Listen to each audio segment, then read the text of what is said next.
ನಮಸ್ತೆ ಎಲ್ರಿಗೂ. ನಾನು ಶಿಲ್ಪಾ. ನಾನು ಇವತ್ತು ತೋರಿಸ್ಕೊಡ್ತಾ ಇರೋ ರೆಸಿಪಿ ಬಂದು ಹಬ್ಬಗಳಲ್ಲಿ ಎಲ್ಲರೂ ತುಂಬ ಇಷ್ಟಪಟ್ಟು ತಿನ್ನುವಂಥ ಕಾಳುಗೊಜ್ಜು.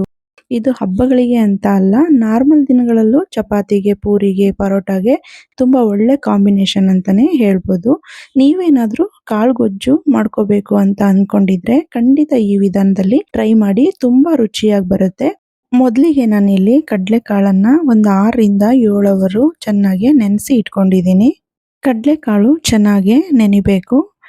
ಇದ್ರ ಜೊತೆಗೆ ಕಾಂಬಿನೇಷನ್ ಆಗಿ ನಾನು ತರಕಾರಿನ ತಗೊಂಡಿದ್ದೀನಿ. ಏನಪ್ಪಾ ಅಂತಂದ್ರೆ ಬದನೆಕಾಯಿ ಮತ್ತೆ ಆಲೂಗಡ್ಡೆನ ತಗೊಂಡಿದ್ದೀನಿ. ಇದರಲ್ಲಿ ನಾನು ಒಂದು 4ರಿಂದ 5 ಚಿಕ್ಕ ಬದನೆಕಾಯಿ, ನಂತರ ಸಣ್ಣ ಗಾತ್ರದ ಒಂದು 2 ಆಲೂಗಡ್ಡೆನ ತಗೊಂಡು ಸಿಪ್ಪೆ ತೆಗೆದು ಅದನ್ನ ಈ ರೀತಿ ಚಿಕ್ಕ ಚಿಕ್ಕದಾಗಿ ಕಟ್ ಮಾಡಿ ಇಟ್ಕೊಂಡಿದ್ದೀನಿ. ಆಲೂಗಡ್ಡೆ ಬದನೆಕಾಯಿ ಅಂತಾನೆ ಅಲ್ಲ, ನಿಮಗೆ ಬೇಕಾಗಿರೋ ತರಕಾರಿನ ಸೇರಿಸ್ಕೋಬಹುದು. ಕ್ಯಾರೆಟ್ ಆಗಿರ್ಬೋದು, ಬಾಳೆಕಾಯಿ ಆಗಿರ್ಬೋದು, ಅಥವಾ ನವಿಲುಕೋಸು ಆಗಿರ್ಬೋದು, ಯಾವ್ದನ್ ಬೇಕಾದ್ರೂ ನೀವು ಸೇರಿಸ್ಕೋಬಹುದು. ಈಗ ನಾನು ಕಾಳುಗೊಜ್ಜನ್ನ ಮಾಡ್ಲಿಕ್ಕೆ ಒಂದು ಚಿಕ್ಕದಾಗಿ ಮಸಾಲೆನ ರುಬ್ಕೋಬೇಕು. ಅದಕ್ಕೆ ಒಂದು ಮಿಕ್ಸಿ ಜಾರಿಗೆ 1 ಇಂಚಷ್ಟು ಚಕ್ಕೆನ ತಗೊಂಡಿದ್ದೀನಿ, ಒಂದು ಚಿಕ್ಕ ಏಲಕ್ಕಿನ ತಗೊಂಡಿದ್ದೀನಿ, ಒಂದು 3 ಲವಂಗನ ಸೇರಿಸ್ಕೊತಾ ಇದ್ದೀನಿ, ಒಂದು 1/4 ಚಮಚದಷ್ಟು ಗಸಗಸೆನ ಸೇರಿಸ್ಕೊತಾ ಇದ್ದೀನಿ. ನಂತರ ಒಂದು ಮೀಡಿಯಂ ಗಾತ್ರದ 2 ಈರುಳ್ಳಿನ ಕಟ್ ಮಾಡಿ ಸೇರಿಸ್ಕೊತಾ ಇದ್ದೀನಿ, ಒಂದು 2 ಇಂಚಷ್ಟು ಶುಂಠಿನ ಸೇರಿಸ್ಕೊತಾ ಇದ್ದೀನಿ, ಒಂದು 2 ಗಡ್ಡೆ ಬೆಳ್ಳುಳ್ಳಿನ ಸೇರಿಸ್ಕೊತಾ ಇದ್ದೀನಿ. ನಂತರ ಮೀಡಿಯಂ ಗಾತ್ರದ ಒಂದು 2 ಟೊಮೆಟೊನ ಸೇರಿಸ್ಕೊಂಡು ನಂತರ ಇದಕ್ಕೆ 1 ಬಟ್ಲಷ್ಟು ತೆಂಗಿನಕಾಯಿ ತುರಿನ ಸೇರಿಸ್ಕೊತಾ ಇದ್ದೀನಿ. ಇದಿಷ್ಟು ಹಾಕಿದ ನಂತರ ಕೊನೆಯಲ್ಲಿ ನಾನಿಲ್ಲಿ ಒಂದು ಸ್ವಲ್ಪ ಕೊತ್ತಂಬರಿ ಸೊಪ್ಪನ್ನ ಸೇರಿಸ್ಬಿಟ್ಟು ಇದನ್ನ ಚೆನ್ನಾಗಿ ನುಣ್ಣಗೆ ರುಬ್ಕೊಂಡು ಬರ್ತೀನಿ. ನೋಡಿ, ಈಗ ಮಸಾಲೆ ರೆಡಿ ಆಗಿದೆ. ಈ ರೀತಿ ರುಬ್ಕೊಂಡ್ರೆ ಸಾಕಾಗುತ್ತೆ. ಈಗ ನಾವು ಇದನ್ನ ಸೈಡಿಗೆ ಇಟ್ಬಿಟ್ಟು ಒಗ್ಗರಣೆನ ಮಾಡ್ಕೋಬೇಕು. ನಾನಿಲ್ಲಿ ಸ್ಟವ್ನ ಆನ್ ಮಾಡಿ ಒಂದು ಪಾತ್ರೆನ ಇಟ್ಕೊಂಡು ಅದಕ್ಕೆ ಸ್ವಲ್ಪ ಎಣ್ಣೆನ ಸೇರಿಸ್ಕೊತಾ ಇದ್ದೀನಿ. ಒಂದು 50 ಗ್ರಾಮ್ ಎಣ್ಣೆನ ಸೇರಿಸಿದ್ರೆ ಸಾಕಾಗುತ್ತೆ. ಎಣ್ಣೆ ಚೆನ್ನಾಗಿ ಬಿಸಿ ಆದ ನಂತರ ಚಿಕ್ಕದಾಗಿ ಕಟ್ ಮಾಡಿ ಇಟ್ಕೊಂಡಿರೋ ಒಂದು ಈರುಳ್ಳಿನ ಸೇರಿಸ್ಕೊಂಡಿದ್ದೀನಿ. ನಂತರ ಸ್ವಲ್ಪ ಕರಿಬೇವಿನ ಸೊಪ್ಪನ್ನ ಸೇರಿಸ್ತಾ ಇದ್ದೀನಿ. ಆ ನಂತರ ಇದಕ್ಕೆ ಸ್ವಲ್ಪ ಒಂದು 1/4 ಚಮಚದಷ್ಟು ಅರಿಶಿಣನ ಸೇರಿಸ್ಕೊಂಡಿದ್ದೀನಿ. ಇದಿಷ್ಟನ್ನು ಸೇರಿಸ್ಬಿಟ್ಟು ಚೆನ್ನಾಗಿ ಈರುಳ್ಳಿ ಎಲ್ಲ ಫ್ರೈ ಆಗೋ ತರ ಹುರ್ಕೋಬೇಕು. ಈರುಳ್ಳಿ ಎಲ್ಲ ಒಂಬಣ್ಣಕ್ಕೆ ಬರೋ ತರ ಇದನ್ನ ಚೆನ್ನಾಗಿ ನಾವು ಹುರ್ಕೋಬೇಕು. ನೋಡಿ, ಈಗ ಇದು ಆಲ್ಮೋಸ್ಟ್ ರೆಡಿ ಆಗಿದೆ. ಈಗ ಇದಕ್ಕೆ ನಾವು ನೆನೆಸಿ ಇಟ್ಕೊಂಡಿದ್ದಂತಹ ಕಾಳುಗಳನ್ನ ಸೇರಿಸ್ಕೋಬೇಕು. ಕಾಳನ್ನ ಸೇರಿಸ್ಬಿಟ್ಟು ಎಣ್ಣೆನಲ್ಲಿ ಚೆನ್ನಾಗಿ ಫ್ರೈ ಮಾಡಬೇಕು. ಈ ರೀತಿ ಎಣ್ಣೆನಲ್ಲಿ ಚೆನ್ನಾಗಿ ಫ್ರೈ ಮಾಡೋದ್ರಿಂದ ಕಡಲೆಕಾಳು ತುಂಬಾ ಸಾಫ್ಟ್ ಆಗಿ ಮತ್ತೆ ಬೇಗನೆ ಕೂಡ ಬೇಯುತ್ತೆ.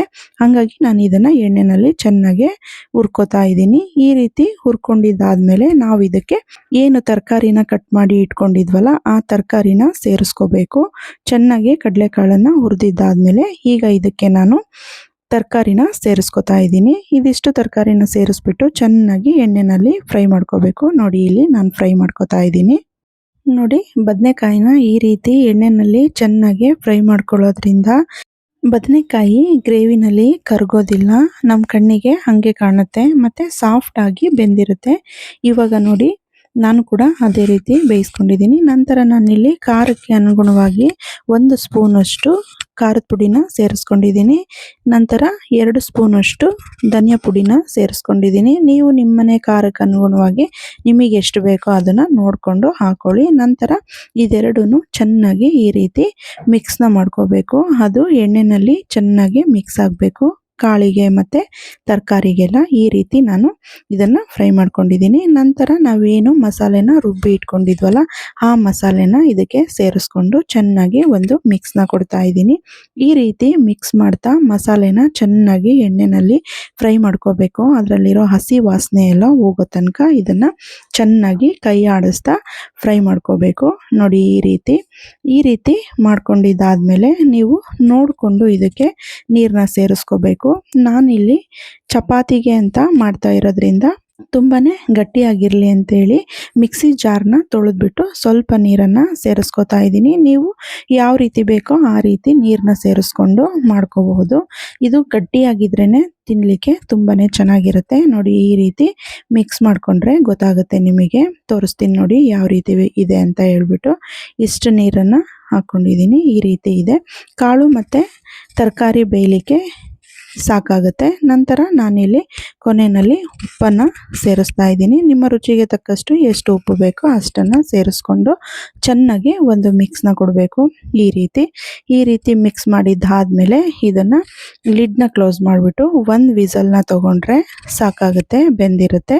ನಾನೀಗ ಲಿಡ್ನ ಕ್ಲೋಸ್ ಮಾಡಿ ಒಂದು ವಿಸಲ್ನ ತೊಗೋತಾ ಇದ್ದೀನಿ. ಕುಕ್ಕರ್ ಲಿಡ್ನ ಕ್ಲೋಸ್ ಮಾಡ್ತಾ ಇದ್ದೀನಿ. ಈಗ ಒಂದು ವಿಸಲ್ನ ತೊಗೊಂಡಿದ್ದಾದಮೇಲೆ ತಣ್ಣಗಾದ್ಮೇಲೆ ಓಪನ್ ಮಾಡಿ ತೋರಿಸ್ತಾ ಇದ್ದೀನಿ. ರುಚಿಯಾಗಿ ಸಿಂಪಲ್ಲಾಗಿ ಕಾಳುಗೊಜ್ಜು ರೆಡಿಯಾಗಿದೆ. ಕೊನೆಯದಾಗಿ ನೀವು ಮೇಲೆ ಕೊತ್ತಂಬರಿ ಸೊಪ್ಪು ಕೂಡ ಹಾಕೋಬೋದು. ನಾನಿಲ್ಲಿ ಹಾಕಿಲ್ಲ, ನೀವು ಬೇಕಾದರೆ ಹಾಕ್ಕೊಳ್ಳಿ. ಇಷ್ಟೇ ನೋಡಿ, ತುಂಬ ರುಚಿಯಾಗಿರುತ್ತೆ. ಇದು ಬಿಸಿ ಆರಿದ ಮೇಲೆ ಇನ್ನೂ ಕೂಡ ಗಟ್ಟಿ ಆಗುತ್ತೆ ಸ್ವಲ್ಪ. ಇದಕ್ಕೆ ಚಪಾತಿ ಜೊತೆಗೆ, ರೊಟ್ಟಿ ಜೊತೆಗೆ ಮತ್ತು ರೈಸ್ ಜೊತೆ ಕೂಡ ತುಂಬ ರುಚಿಯಾಗಿರುತ್ತೆ. ಖಂಡಿತ ಟ್ರೈ ಮಾಡಿ. ಈ ರೆಸಿಪಿ ನಮ್ಮ ಮನೆಯಲ್ಲಿ ಎಲ್ರಿಗೂ ತುಂಬ ಇಷ್ಟವಾದ ರೆಸಿಪಿ ಅಂತಲೇ ಹೇಳ್ಬೋದು. ಈ ವಿಡಿಯೋ ನಿಮಗೆ ಇಷ್ಟ ಆಗಿದ್ರೆ ಪ್ಲೀಸ್ ನಮ್ಮ ಚಾನಲ್ನ ಸಬ್ಸ್ಕ್ರೈಬ್ ಮಾಡ್ಕೊಳ್ಳಿ. ಫ್ರೆಂಡ್ಸ್ ಆ್ಯಂಡ್ ಫ್ಯಾಮಿಲಿಗೆ ಶೇರ್ ಮಾಡಿ. Thank you for watching.